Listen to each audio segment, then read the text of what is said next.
मी तुम्हाला एका खूप मस्त रम्य आणि सुंदर ठिकाणी घेऊन चाललोय. बघितल्यानंतर तुम्हाला पण नक्की आवडेल. कुठे ते व्हिडिओ शेवटपर्यंत नक्की बघा. कामशेत पासून पुढे गेल्यानंतर उकसान धरणाला आपण जातो ना, तिथे हे धरण बघा इतकं सुंदर दिसते. धरणाचे गेट ओपन होतात, नुसतं पाणी पण नुसतं पाणी. बघल तिकडं फक्त पाणी दिसत होतं आणि डोंगरात जिकडे नजर जाईल तिकडे फक्त धबधबे. असं वाटत होतं कुठं येऊन पोहोचलोय. पाऊस रे इतका होता. माझ्या वाचनात एक आली होती म्हण, असंच म्हटलं सांगूया तुम्हाला पण. पावसा रे वाघ की पावसासारखा, कशाला धिंगाणा घालतोयस माणूस असल्यासारखा. आवडलं का तुम्हाला पण? आणि मग आम्ही अशा सुंदर ठिकाणी येऊन पोहोचलोय.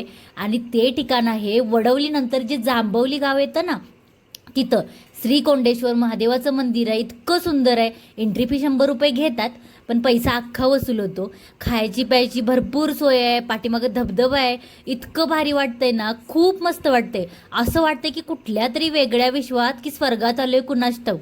चला, व्हिडिओ आवडला असेल तर लाईक करा.